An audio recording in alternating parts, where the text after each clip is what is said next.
আসসালামু আলাইকুম দর্শক বন্ধুরা, কাছের এবং দূরে থেকে যারা আজকের রেসিপি দেখছেন অসংখ্য ধন্যবাদ আপনাদেরকে। ঈদ আয়োজনে টিপস অ্যান্ড টিপস সহকারে গরুর মাংস ভুনা মেরিনেট একই রেসিপিতে দেখতে পাবেন।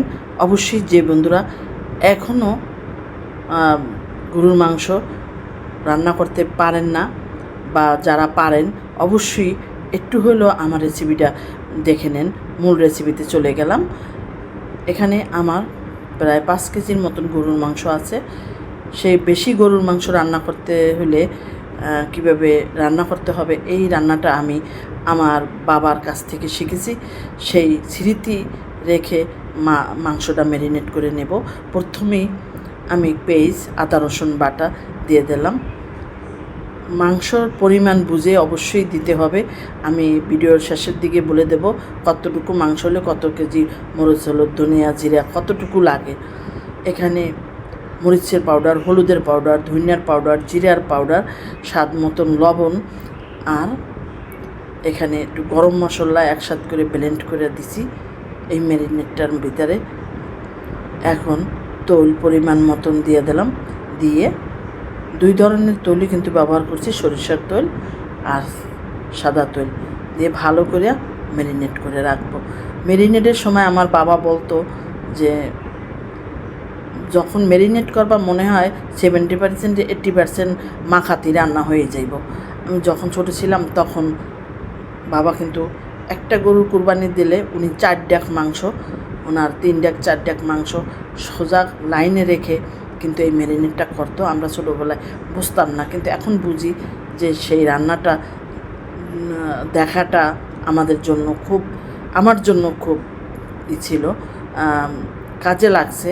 আজকে বাবা কথা স্মরণ করে বাবার জন্য দোয়া করি, আল্লাহ ওনাকে ব্যস্ত নসিব করুক, যেখানেই থাকুক আল্লাহ যেন ওনাকে ভালো রাখুক। মাংসের পাতিল কিন্তু 1 ঘন্টা ম্যারিনেট করে রেখে পরে উঠাই দিছি। দেখেন পানি উঠে গেছে, এখন নেড়ে চেড়ে মিশাই দিলাম। যা হোক, রান্নাটা আপনাদের কাছে ভালো লাগলে অবশ্যই শেয়ার করে দেবেন বন্ধুদের মাঝে, ফ্রেন্ডস অ্যান্ড ফ্যামিলি যেন দেখতে পায় এই মজাদার রান্নাটা। অবশ্যই আমি যতটুকু পারি, আপনারা কিন্তু আমার চেয়ে কম পারেন না। তারপরও আমি যেহেতু একজন ইউটিউবার, রান্না শেখাই, রান্না দেখাই, আমাকে তো দিতেই হবে। যদি আপনারা আমার কাছ থেকে একটু শেখার তো শেষ নেই, কোনো উপকৃত করেন তাহলে খুব ভালো হয়, যে আমার ভালো লাগে। এখানে ঘরে রাখা মশলা, জয়ফল, জয়ত্রী, তারপরে দারচিনি, লবঙ্গ, এলাচ সব মিলে মশলাটা কিন্তু এটা বস ইন্ডিয়ান মশলা, আমি অনেক সময় ব্যবহার করে থাকি। আপনারা দেখেন এটা কিন্তু, আর এটা হচ্ছে জয়ফলটা গ্রেট করে একটু দিয়ে দিচ্ছি, দিয়ে কষাই নিচ্ছি। কষানো মাংস কে কে খেতে পছন্দ করেন? আমি তো খুব পছন্দ করি। আমার বাবা কষাইলে মাংস আগে আমাকে বাড়ি বসে আমাকে বলতো, মা এক পিস খাইয়ে দেখো না কেমন লাগে। সেই যে স্বাদ এখন কিন্তু আর পাই না। আমিও চেষ্টা করি আমার সন্তানদেরকেও সেভাবে খাওয়াতে। প্রত্যেকটা স্মরণ করলে আমার বাবার স্মরণের শেষ থাকবে না, এরকমই হওয়া উচিত বাবাদের। কিন্তু আমার বাবা শ্রেষ্ঠ বাবা ছিল, সেটা বলতে হবে। আমি এই কষানো শেষ, এখন কিন্তু আমি কি করব সেটা দেখেন। এখন যদি কারো খেতে ইচ্ছে করে এখান থেকে 1 বাটি নিয়ে খেতে পারেন। কিন্তু রাত কিন্তু গভীর, ভিডিও এডিট করতেছি, এই যে দেখছেন। এখন কিন্তু আমি এখান থেকে 2 বাটি খেয়ে নিয়েছি। আর যদি আপনাদের ইচ্ছা করে আপনারা 2 বাটি নিতে পারেন, বহুত মাংস কিন্তু। যা হোক, আমি একটু আলু পছন্দ করি। আমি কিন্তু প্রায় 4-5টা আলু এখানে ডুমডুম করে কেটে দিলাম।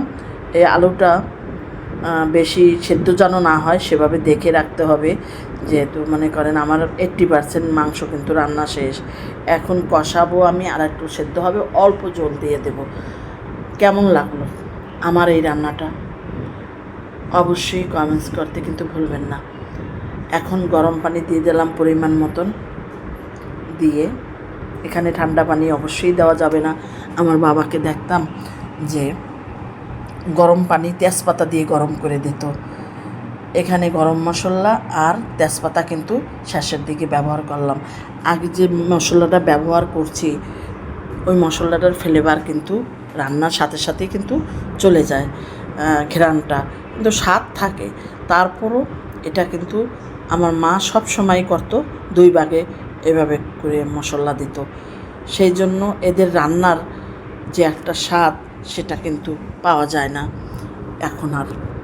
যাই হোক, আমি চেষ্টা করি তাদের সব কিছু ধরে রাখার জন্য।